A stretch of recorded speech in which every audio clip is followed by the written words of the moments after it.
So it's precisely 6 o'clock. Namaste, everyone. My name is Naveen. I welcome you all to this webinar on behalf of Mind Mingle. Thank you very much for joining us on time. This is 11th episode of our webinar series on meaningful living, learning, and livelihood. The topic of today's webinar is knowledge and wisdom. How are they different? As you know, this webinar series will be facilitated by Gopalan sir. Along with Gopalan sir, we have two panelists with us who will initiate the dialogue, inquiring further into the questions and sharing their perspective on the topic. Our first panelist is Ms. Yasmin Contractor. Yasmin ji has over 23 years of experience as principal across several schools in India, highly motivated educationist. She, she was the secretary and later the chairperson of the Gurgaon Progressive School Council in 2016. She now serves as a member of managing committee in multiple schools. She is currently the co-convener of the Intellect Gurgaon chapter and is a certified life coach. Yasmin ji is the co-founder of the National Education Empowerment Trust of India and has been consulting pro bono at multiple non-government organizations that work towards improving access to education. She regularly conducts training and workshops and is a frequent speaker and panelist at education summit and conferences. Education, heritage conservation, and coaching are her passion. So welcome, Yasmin ma'am. Thank you so much. So we have our second panelist, Arjun Swamiji. He's one of the Gopalan's earliest student. He is presently a wildlife and statistical ecologist. Dr. Arjun Swami holds Doctor of Philosophy from the Oxford, the founder and chief scientist at Carnesius Global. After completing his bachelor in industrial engineering and management, he chose to take up a career in wildlife and has since completed his master's in wildlife ecology and conservation from the University of Gainesville, Florida, and a doctor of philosophy in zoology, University of Oxford. Over the past 2 decades, he has been developing and implementing population monitoring methodology on large carnivores and large mammals in the important wildlife landscape in Asia and Africa. So welcome, Dr. Swami. And so we'll start the session with Gopalan sir talk, and then our panelists will join the dialogue. So ladies and gentlemen, please welcome Gopalan sir. Over to you, sir. Thank you, Naveen. Good evening, everyone. Welcome to episode 11. The question for today is knowledge and wisdom. How are they different? And thinking about this, I picked up something on the net, and that tells you that there is a lot of wisdom in people who are on the net, quite anonymous. And this statement is knowledge is knowing that a tomato is a fruit. Wisdom is knowing not to put it in fruit salad. And I think that's that's a great perspective.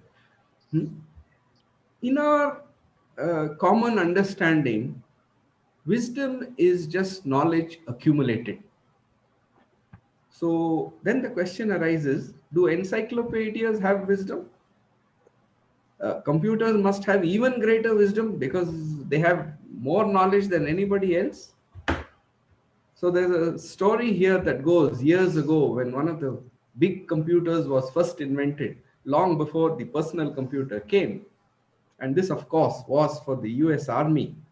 So the computer was inaugurated, and the general came up there and he asked the computer a series of questions. And the computer lights whirled and lights flashed, and then a little card came with the answers to his questions, and they were all correct. Then he asked his last question, is there God? And the lights whirred and flashed for a longer time. And then the answer came, now there is. So, very clearly, wisdom is the perception of truth. It's not just knowledge. So there is truth, perception, wisdom, and from that thought, intellect acts. This seems to be the sequence. So what is truth? It's something that exists. It's unalterable, unchangeable, and it cannot be brought into the grasp of thought and intellect. It's like an ocean out there, and the thought and intellect is a cup.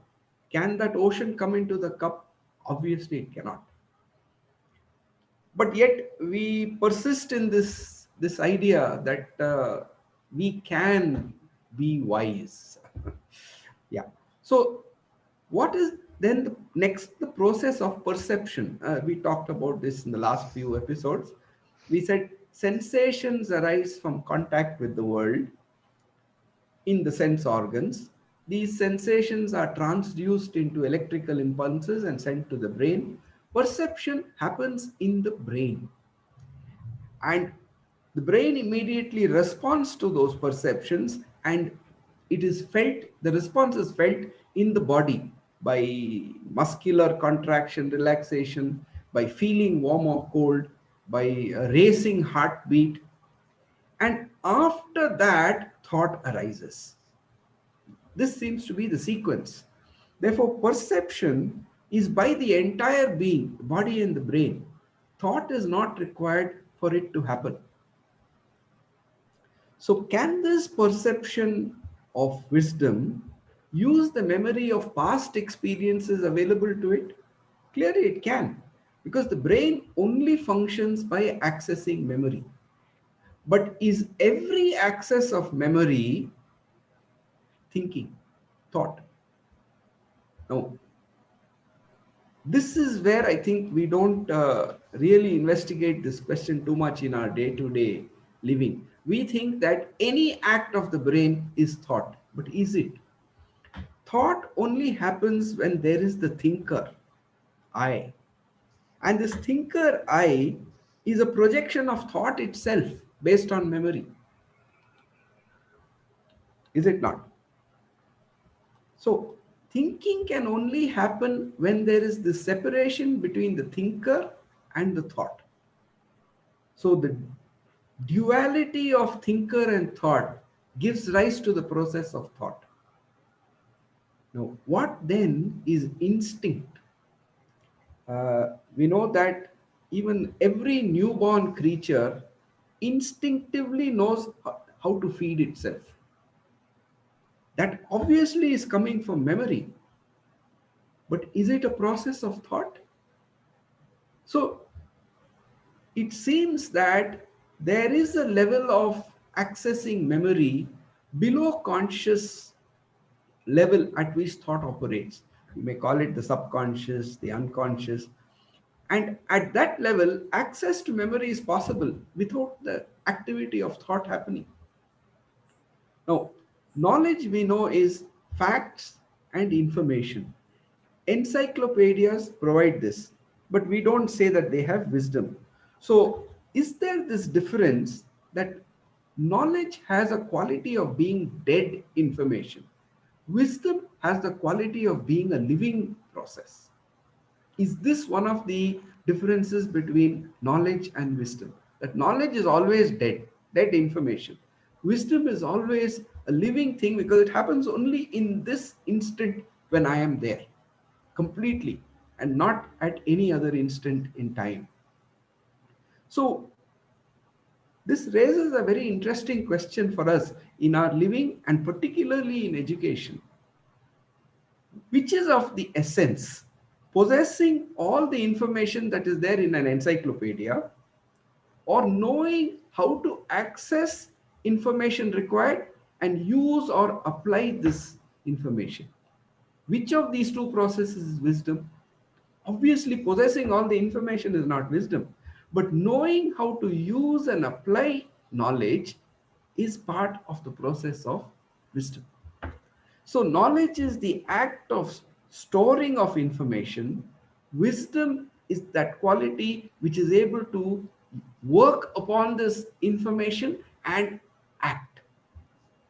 Is this, would this be a valid separation?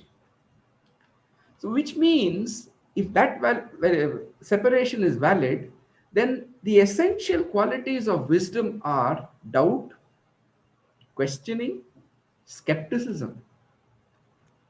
never accepting any piece of information as absolutely true or false, but to be able to question, chew it, and then come to a conclusion for oneself at that time in those circumstances.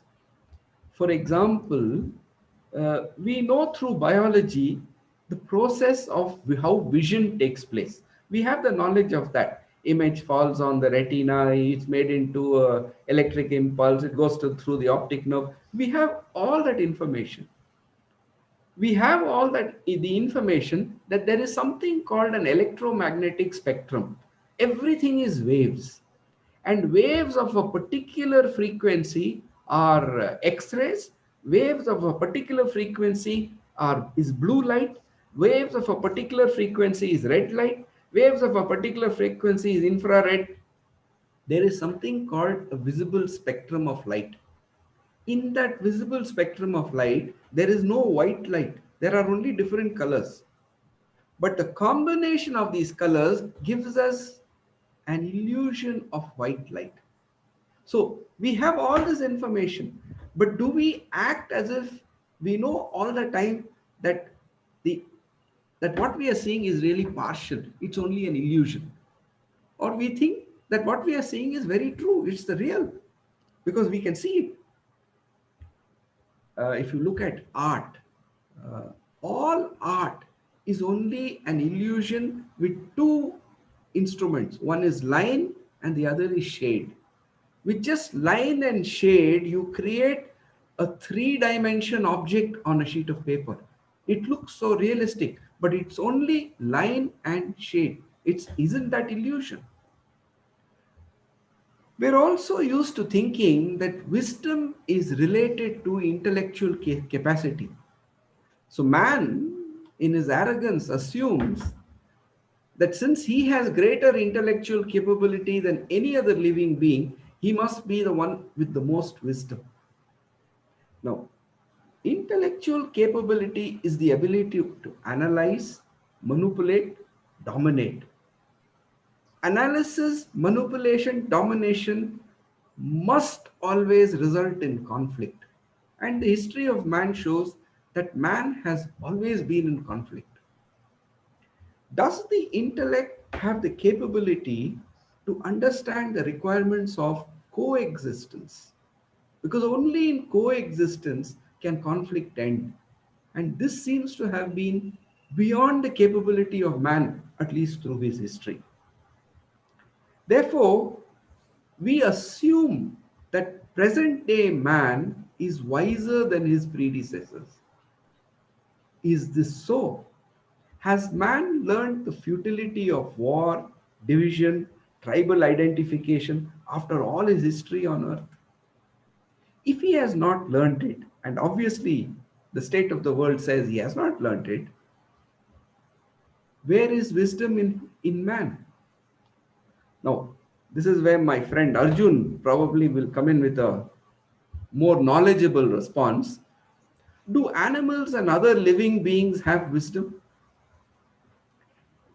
Are they not way ahead of man in coexisting together? There seems to be a immense gap between animals and man in this ability to coexist with one another. That's one. Animals seem to have psychic abilities. There are numerous examples of this. Our modern science, until recently, has not accepted even that the psyche is part of the human being. Now there is a movement towards uh, looking at these questions at least. But throughout history, in numerous places, we have a documentation of the psychic capabilities of animals. One of the experiments done by Rupert Sheldrake, which is there on his website, is how animals can sense that the master is coming home. When the master decides to go home, he doesn't communicate it. The dog goes and stands near the door and starts waiting for him to come. So, the numerous experiments of this kind. Animals are today used in palliative nursing care, particularly with terminally ill people. Somewhere, the presence of the animal seems to bring a certain peace to the mental state of that patient. So there is obviously a psychic capability with animals. We don't seem to even think that there is a psychic capability at all. When an animal gets ill, if you have a cat or a dog in the house, you would have noticed it. The first thing it does is it goes off its food, and it gets back by going off its food. Every dog and cat selectively eats some grass or leaf. How does it know which grass or leaf it has to eat? But it always does that, and it manages its health. Rarely do they get the kind of illnesses that we human beings seems to have get. And you'll never see an animal overeat. You can give it bowl, a bowl full of delectable dishes. It will eat to the point that is required, then it stops and goes away. Doesn't give a second glance to how much remains in that bowl. There's no temptation for that animal to go and eat a little more because it's so tasty. But I think the greatest example of wisdom in animals is when they face terminal illness or death. Very rarely do you see an animal on the road dying. They seem to have a sense of when their last moments are coming, and they withdraw into some quiet place hidden away from all human being, all other interaction, and quietly pass away there. In fact, elephants are documented to have gone deep into the forest to a common place where elephants die. There is documentation of this. Human beings don't seem to have that ability to be able to meet their physical end. There always seems to be a lot of trauma associated with that. We also need to look at this whole understanding of evolution that we have come to. In the evolution that we teach as part of our biology, we always teach it as a gradual development. Life began as a single cell and eventually evolved to the most sophisticated form, which is the human form with trillions of cells. And we have, in all taxonomic classifications, man is shown at the top of the pyramid. But the human being, who consists of the energy of life, the body, and the psyche, which part of these are subject to such evolution? Energy cannot evolve, it's always complete. So, life energy is always whole, it can't evolve. The physical body began as a cell and eventually evolved to the human form with trillions of cells. But this multiplication happened by cell division, not any new cell coming in later as it evolved. Therefore, whatever is in man today must have been there in that original cell, only it was not manifested. So, can we really say that evolution is simply a response of the body as an adaptation to environment?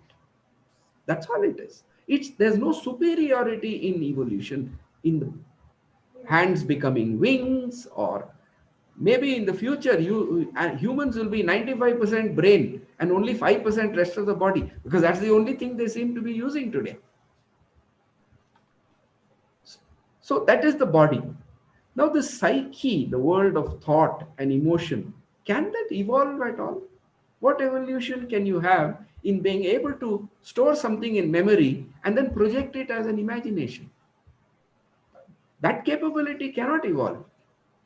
We have always assumed that psychologically also there is evolution. So man will gradually become a better and better person.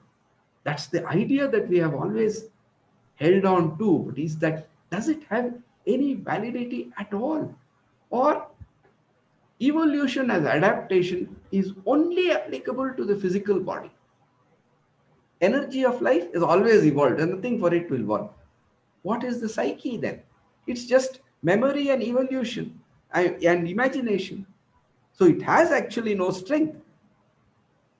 Is it one of the biggest illusions that we are encouraging through our way of living and through our education? Now, throughout history, there have been seers, and these seers have had their insights, wisdom, which they have all recorded, and it's available to us as knowledge. For example, there have been questions: is our living a dream? Entire living, is it just a dream, an invention of the psyche? And only when you wake up, you can realize that you were dreaming. While you are in the dream, you can't understand that. So, who is this self who seems to make this projection? Who is this I who projects this and then believes that that projection is mine, the separation? So, seers have always talked of self knowledge being the beginning of wisdom. Unless the self can be understood, how can its projection be understood? So, there are volumes and volumes written about this in all the scriptures of all the religions. But that is just knowledge, information. It's only when you work on that information that self knowledge becomes self knowing. And self knowing is always in this instant, it's never in those material, but it is sparked by what we have read from those stored knowledge. Now, the intellect always has a bias, a motive, a goal. Does this motive, bias, and goal come in the way of wisdom? The world as we know it is within the dimensions of space and time. It's called the fourth dimension. This fourth dimension exists only within thought. Is it not an invention of our thought? If you go outside of thought, where is space time? So, we normally assume that wisdom is the ability to manipulate information. That is cunningness of the intellect. That's not wisdom, is it? Because that is what results in conflict. Therefore, the question arises, is ending sorrow wisdom? I mean, we have Afghanistan happening right now, and you see the kind of conflict there. And such conflicts have always been part of human history, and they don't seem to be ending today or in the future as we can see it. So, is ending sorrow wisdom? Because we've never done it. Now, we have a saying in English, where there's smoke, there's fire. This generally refers to some accusations made against a person. But if you look at this in another sense, is wisdom the flame that blazes when it feeds on the fuel provided by thought? A fire needs fuel. Without fuel, it can't burn. So, does thought provide it fuel and wisdom feeds on it? And therefore, it blazes. So, is it important then that this flame must be kept alive and never be smothered? That becomes an extraordinarily important question for education. That spark of life which is there in every human being, they are born with it. Is education meant to allow it to blaze, or do you smother it with information? Now, human knowledge is so vast. So, in taxonomy, every leaf and plant is classified and arranged. But through all this knowledge, human beings can't identify which leaf is edible and which leaf is not edible. They can't forage for their food. They have no that information, that knowledge is dead to them. Animals can do this and they survive. Man can't do it. So, does man have wisdom automatically because he has access to all this knowledge? Obviously not. And here I would like to end with the simile of a rocket that goes into space. See, going into space requires enormous energy to break that gravitation barrier. So, how do they do it? They create a multi stage rocket. The first stage takes the rocket up to a certain height. Then its work is over. It drops away. Then the second stage takes it to a further height. It drops away. The third stage takes it right into space. It drops away. And then the satellite goes into its orbit. So each part serves its purpose and then drops away. Only then is the capsule able to go into space. Now, is using knowledge and dropping it when its function is over the key to wisdom? This is the question I would like to ask.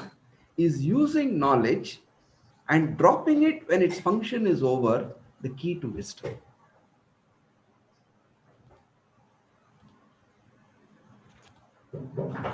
Uh, thank you, sir. Arjunji, would you like to add something on, like, does animals have more wisdom than humans? Well, yeah, this is an interesting thought. And as an ecologist, actually, I am in the trade of, as an ecologist and a scientist, I would say I'm in the trade of generating new knowledge. All right, so that's supposed to be my function. I'm supposed to find new knowledge for everyone to use. And how does a typical scientist do it? We have methods, right? We have certain methods, philosophy of science, people, folks, they find new methods to do this, but we use some methods and actually contribute to new knowledge. And let's say scientific knowledge. As an ecologist, and actually a lot of fellow ecologists, one thing we're always after is, why is it that when we confront nature, there is so much harmony there, which actually is very ironical. Sometimes when you simply observe a deer, let's say, you go to Bandipur, sit on a watchtower and observe deer. Actually, everyone who does that says this is an enormously peaceful experience. But just think about it, that deer is always supposedly under the fright of a tiger or a leopard coming and attacking it. They are at any moment in far more danger than any of us. But we look up to those species as something that's generating peace to us, right? So I think this just brings this relevance of what is your state of mind at any given moment, uh, relative to this larger picture, that actually you can lose your life any moment, and the accident rates are much higher compared to what an average human being will undergo, despite of all the ways you can die, you know. So I think this is just a question. And actually what we do many times as ecologists is we ask questions about nature to actually find answers that we are struggling with when dealing with life ourselves. And I work with a lot of large carnivores. And one thing that has fascinated us for many generations is, how do they regulate themselves? They're managing their own food, right? So, if it kills deer, obviously it won't have deer for the next day, right? But you still see that they manage their population very harmoniously, given the right conditions. And almost always the case is, what are the wrong conditions? It's always got to do with humans around the world. It's never to do with nature or to do with other species. It's always to do with humans. So I think that question comes up in one way, especially when we confront nature and ask questions. The questions, at least in our field, seems to be very dictated by the struggles we undergo as individuals and as humans. Almost, I mean, basically, we use science as a tool to generate knowledge, but it still requires you to ask questions. And if you just study the field, you'll see a lot of questions actually to do with the fact that we are struggling to answer them ourselves. So if you look at evolutionary biologists, we ask questions on, are we meant to be living alone or in groups? All right. And we keep asking that. In my field too, I'm very interested to know, why are tigers solitary but lions seem to form groups? I ask all these questions. That's my business, and I try to find answers. But where did that question come from? And I think that's a question we are all the time perplexed with, and for a very long time. whether American society thinks it's very individualistic. Asian society thinks it's very collectivistic. But actually, you see the questions already imprinted in our mind before we go and ask. So I think that's some. It's just sharing my experiences here. But there's one thing that Gopal and Uncle talked about, and I want to pick up on that because when I was in school in ninth standard, I had this project to do, and it was on the Maasai people, the Maasai tribes people of Kenya and Tanzania and all these places.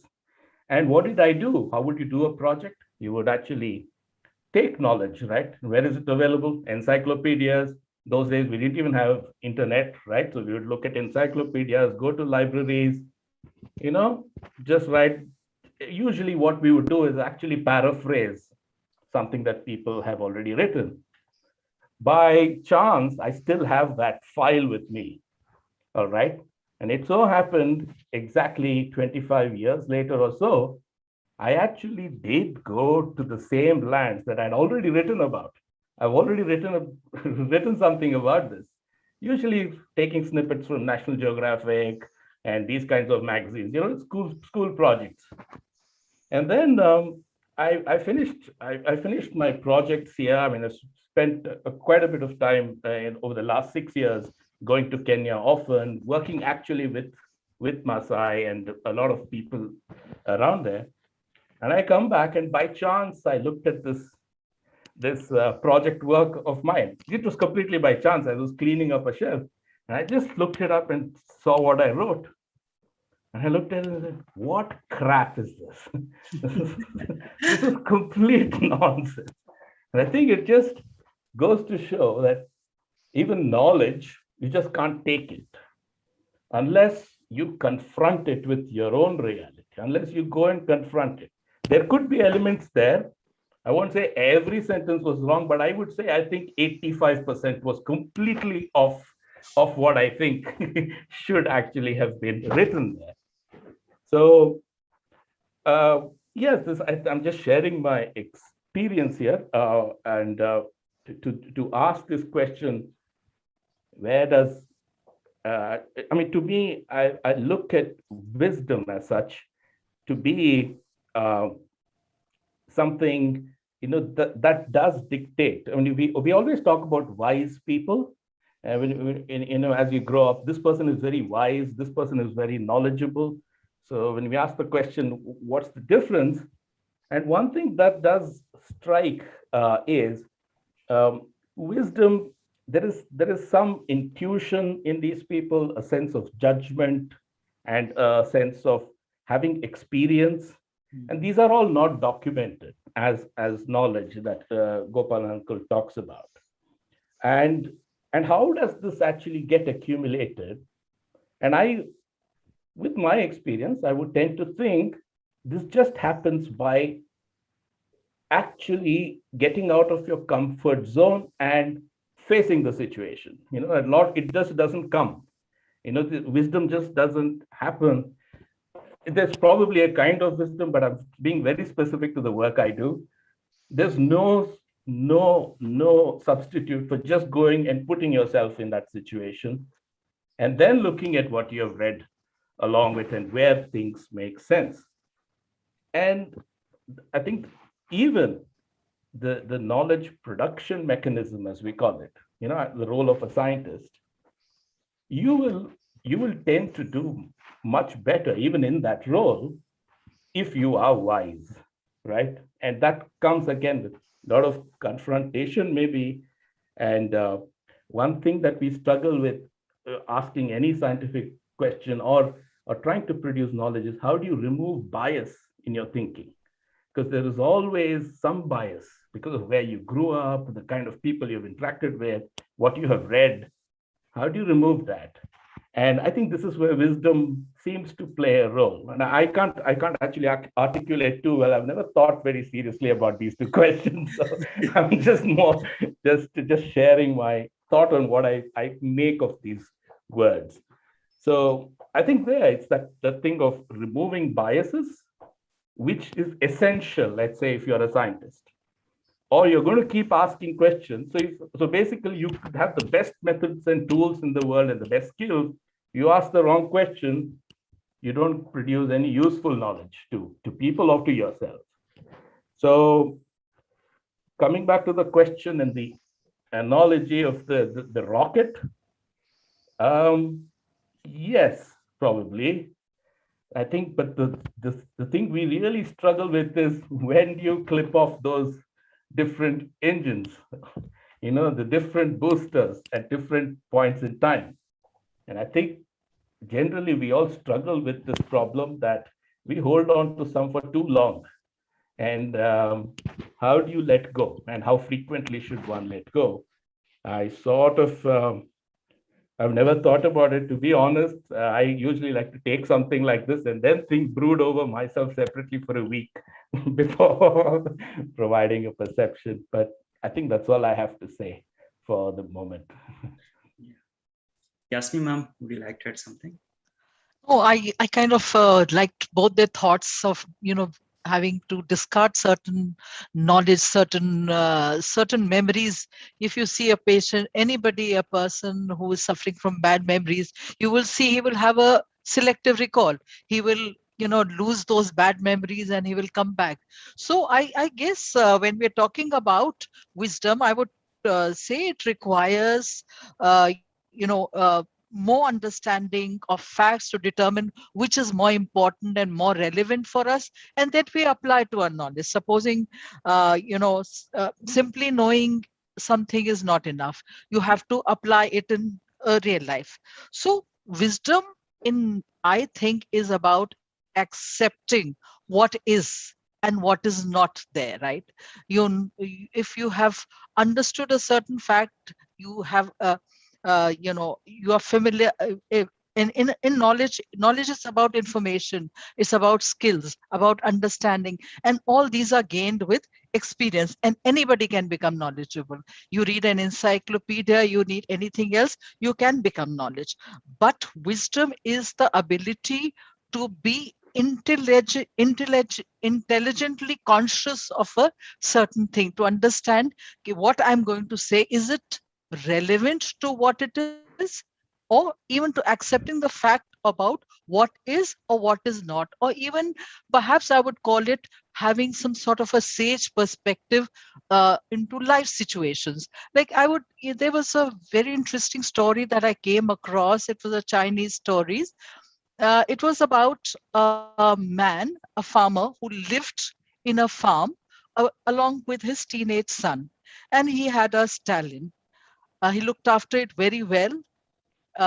He took it for a competition and he won a prize for it. The neighbors came to him and congratulated him. And he said, he said, I don't know what is good, what is bad. Who knows what is it? And the neighbors went back. So the stallion, the same night, the stallion was kidnapped and he was taken away. And next day, he returned with another brood of mares. So again, the neighbors came to him and said, congratulate you. You had lost your stallion. Now you've got three more. So you have become a rich man. So he says, who knows what is good and what is bad? So he's just showing his wisdom. He doesn't know. Next day, his son climbs on the horse and he breaks his leg. So again, the neighbors come to commiserate him and say, so sorry, your son has broken his leg. He says, who knows what is good, what is bad? What happened after that? The same night, soldiers were conscripting people in the army. A war had broken out. When they came to his house, they found that they could not take the son away because he had a broken leg. So they asked him again. They did not come to him. They knew his answer is going to be, who knows what is good and what is bad? So wisdom is really about accepting a lot of things, deeply understanding what it is, not resenting that is something that is happening to you, but understanding it, identifying it, and being at peace with it. Philosophically, this is what I feel. wisdom stands for. I really like the thought Mr. Gopalan talked about, that you have to keep shedding layers of, to get to a point. So I just want to throw back this question again to Mr. Gopalan, is that when we are looking at, even I think Arjun also asked the same question, is that you are dropping those layers. So how often do you think that can happen? And how safe are you at dropping all those layers and reaching to a point and saying, okay, this is this knowledge is redundant, I may not use it, then it's as a reserve, I will have to use it up later. So how is there a sort of a formula for that wisdom to figure out, okay, if I remove this, there will be no reserve of it, and later on I come back to it, it will work for me. Yeah. So that's one of the questions. What is it? What do we mean by dropping this knowledge when we have finished with it? Wherever I give a talk or I'm introduced as Gopalan, he's a chartered accountant and then he's a teacher, right? Chartered accountant was 50 years ago. I left the profession 50 years ago, right? Why am I introduced like that? Because I'm holding on that as a way of introducing myself. Otherwise, it won't happen. This identity that I'm a chartered accountant, when actually I'm not a practicing accountant anymore. Going through that experience of doing the CA would have given me certain understanding of numbers and how to look at it, etc. The essence of that I'll always carry. But why do I have to say I am a BSc, CA? These alphabets mean have extraordinary meaning for all of us. We don't like to let go of that. It's some form of identity it gives us, does it not? It's that identity we are holding on to. The essence, what Arjun said just now, the essence of what we have got through the experience will always be with us. Even if we want it to go away, it won't go away. And therefore, from that example he gave of his school project, right? Today we are all doing project-based learning. And the project is not done, not even to the extent that he is saying today, of going and reading an encyclopedia. Today it's cut, copy, paste from Google. And the project is done and you are evaluated on that, you get your marks and you get your certificate. What purpose has it served? So why do we have to do such exotic projects about places far away? Why can't we interact with the world around us and bring out a project based on that interaction? The sun and moon are around us all the time. Do we understand what is a calendar, how we measure the day? We have no understanding of that. Because the calendar that is used in our education is a Western calendar, which is not based on astronomy. We have a local calendar here. And the wisdom of that local calendar is fast getting lost. We don't know the names of the months. We don't know that when a particular constellation arises, what its relevance is. You talk to any farmer and he will tell you, when this constellation comes, there will be rain. That is the rain for sowing, right? You won't find this information in any encyclopedia. It is knowledge passed on through generations, but which they have interacted with in their lives. And they've seen the truth of it, therefore they continue with that. Why aren't we thinking of experiences of that kind? Keep education around the child and his surroundings and make it as experiential as possible. It's not possible that every child can visit Africa and write a project, but he can certainly go outside his school, visit a village and compare the life of the villager to the life of the city resident, because that is experiential for him. And exploration can start from there. Why is it that village roads are so dirty and city roads are all asphalted and you have all kinds of avenues and tree and so on? Why this difference? Questions can arise. So I disagree a little bit with Arjun when he said the purpose of science is to generate knowledge. Generating knowledge is a byproduct of the process of investigation. Shouldn't science be only investigating the question? As he said, we go into the field to investigate questions which are actually troubling us. Why is it that human beings cannot coexist when the carnivore and its prey coexist in the same forest? We are going with that question. The knowledge is the answer, but that answer is never complete. It's a dynamic situation. We'll go on adding more to it. But isn't holding that question, the investigating, the most important thing? And that leads me to the next question. When does this start? Is this to be started at the age of 60 when you have retired? Or is it something that you start very young when a child enters the process of education? So isn't this investigative ability the essence of education? And can you investigate if the target is that you have to have all the information in that book into the head within a certain time? How can investigation happen?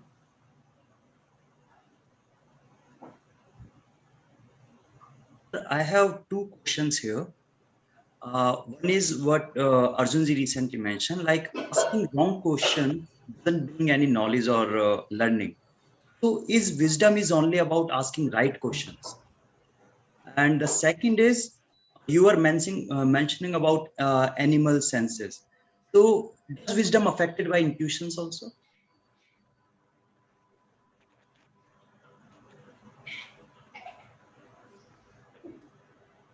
Who is the question to?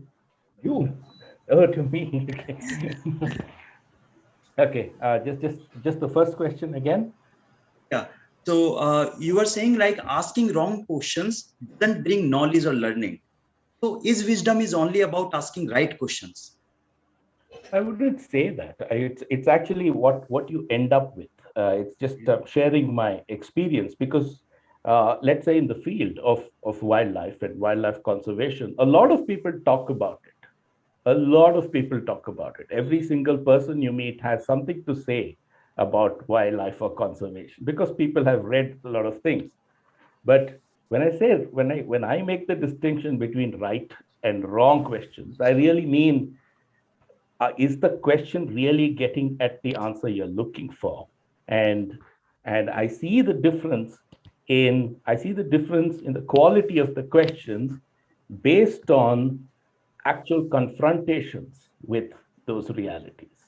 So you're it is probably an illusion to think that you can sit in one place and say a lot about lions because somehow I have this great imagination and this worldview that that somehow explains everything in the natural world.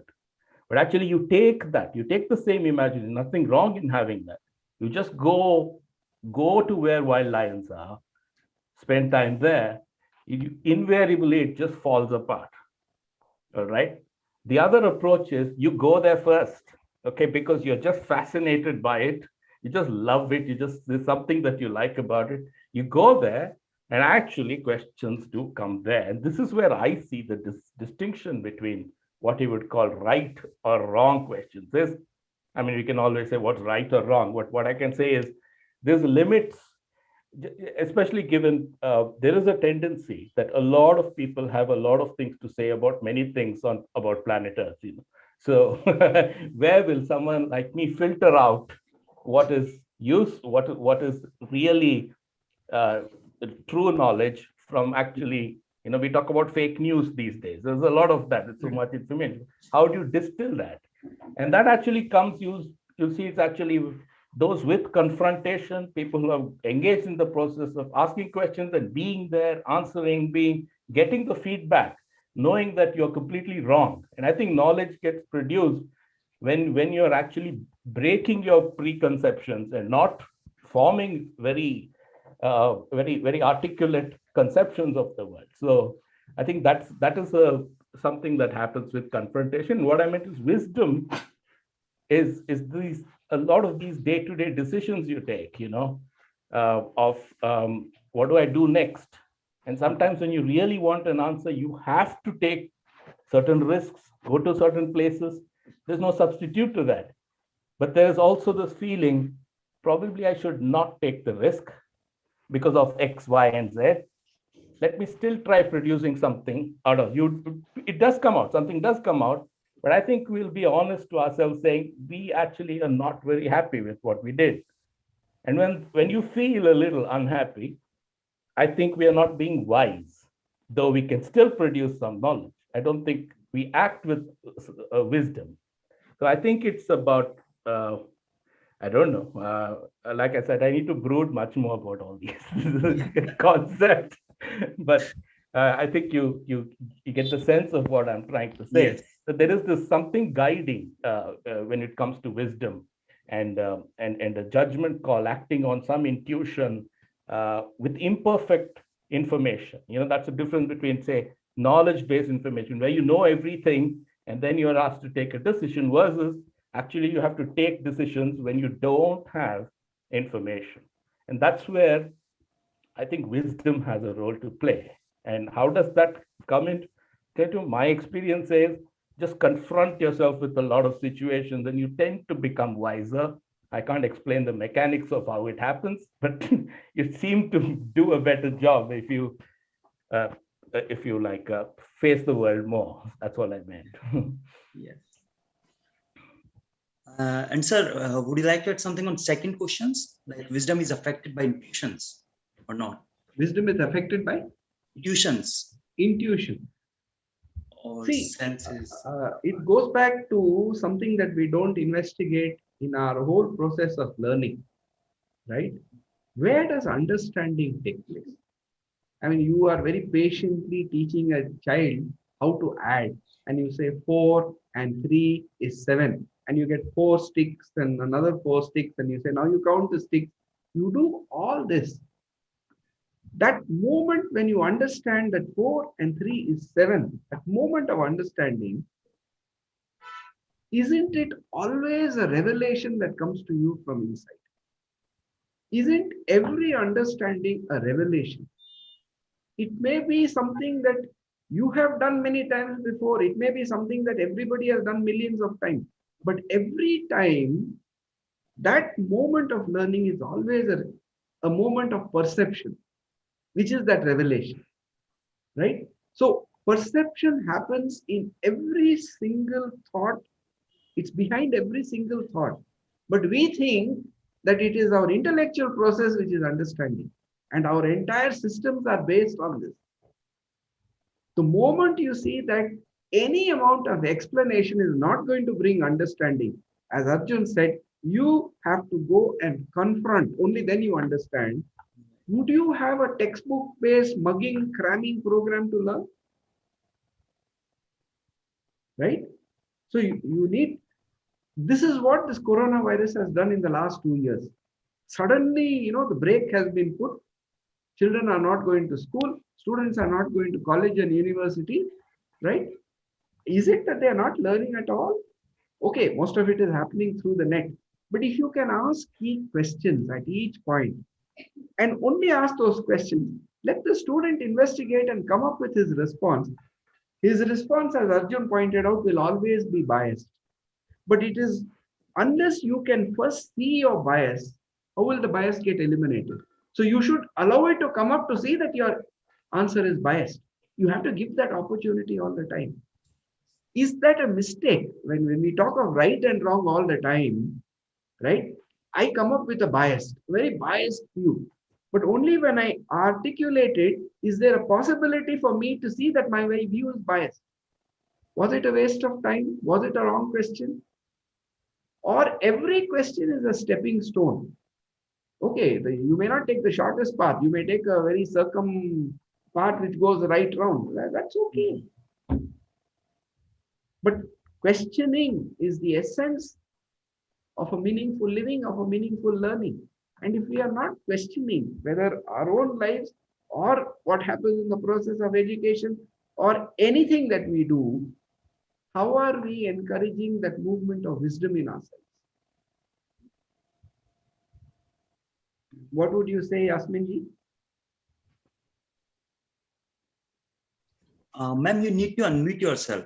Your mic is on mute.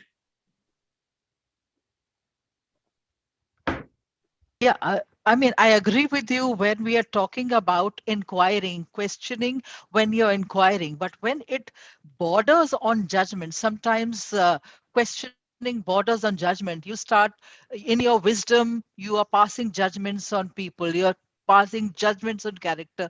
That is the time this becomes a little difficult. So, in questioning to inquire, enhancing your wisdom is one thing, but questioning and passing judgment, becoming a judge and saying ki this is what it is, uh, I'm questioning your this is a very prevalent situation these days when people are questioning. So this is where I feel the highest form of wisdom right now is empathy, because I feel if you understand, you develop the wisdom of compassion, you develop understanding of what the other person is feeling, learning to put in somebody else's shoes, understanding a person better.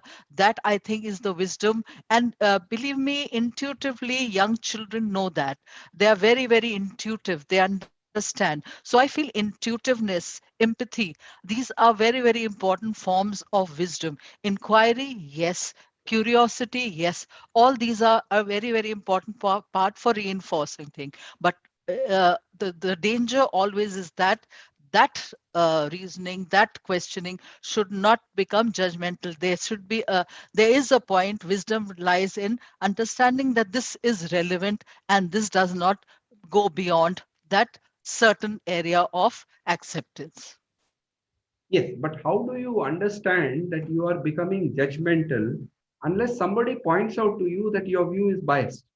Which So means, again, that person would be judgmental if I'm pointing out to you. So that is where what one needs to teach the children right from the very beginning is to be empathetic. Once you're empathetic, you have that wisdom to understand how the other person is feeling, and you also again communicating in the same way. Because if I pass a judgment and say, okay, you are doing so, again you are judging a person. There is a way of telling, explaining, telling. I mean, like when you're supposing a child is late, your child has come back late, you have given a time, 12 o'clock is the time your daughter or son is going to come back from a party. You say fine, and you wait till 12 o'clock and the person hasn't come. The first thought that the moment he'll ring the bell, I'm going to get angry at him. So we are not even waiting for to find out the reason why. You are always saying, okay, the moment he'll come in, first I'm going to bash him up. This is what you do. Where were you? What have you done? Nobody is waiting to find out from the child whether the bike or the cycle was punctured, whether he met with an accident, did something happen on the way. Yes, one then after that one will definitely tell, "Ki, okay, this was okay, I found out the reason for it, and then I'm going to tell you ki, yes, this is what we had drawn up boundary, this is what we had told you then, but this is the step of empathy, understanding the other. That is, I think, wisdom to deal with as a parent, I would say that. which means dialogue all the time. No Absolutely. hierarchy of giving instructions, right? Absolutely. It doesn't Absolutely. matter if it's a child or an old man. Can there Absolutely. always be this dialogue? uh, yes, dialogue can be there unless it is you have hit a wall by being, as I said again, very judgmental, very biased, and where the egos come in. Yes, the wall has to be broken. That is where intuition, empathy is very, very important. And wisdom is yeah, I mean, you always get to know. If you are a very empathetic person, you are automatically intuitive. These are the qualities that kind of grow, and then you help to understand, and that's how you can have that barrier in which the communications which do not stop, they continue. Um, Sir, there is a question on YouTube by Shankar Narayan. Is not wisdom discovery? Yes, so this is what we was trying to say, that wisdom is that in the moment, and in the moment is always the perception and the discovery that will result in something else. It may even result in me being aware that I am biased, and from my bias, I am reacting, right? So I have to understand that for myself. It will always be in the moment. And you can't do it unless you are, as Arjun used that word, in confrontation. I would rather say in contact with the activity. You can't do it just by yourself reading a book. And sir, I have one last question. Like, in short, can we say like wisdom is knowledge about good life? See, knowledge all means that it's already known that if you do this, it is good. Hmm. Right. Whereas wisdom is somebody said that. I'm experiencing it for myself. What's my discovery in this moment? The result may be the same, it may be different. That doesn't matter. But am I experiencing it and coming to an understanding of it for myself? Not because it was said by somebody else. Right. Yeah. Thank you, sir. Thank So, you. would you like to add any final remark, Arjunji, Yasminji, or Gopalan, sir, I'm fine. Thank before we you. close the session? I would just like to share, there was a very interesting, quotation that I had read when I was, it was on a bookmark that I had received. And it was, I think many of you must have seen it, it was on wisdom. It said, God grant me the serenity to accept the things I cannot change the things that I can, and the wisdom to know the difference. So I feel this is one thing, a very, very important aspect of wisdom, and I would like to share that with you. Thank you. Thank you so much, ma'am. Thank you for sharing it at last. Thank you, Arjunji, Yasmin, ma'am, and Gopalan, sir. Thank you. Good So night. we'll end the session for the day. Thank you so much.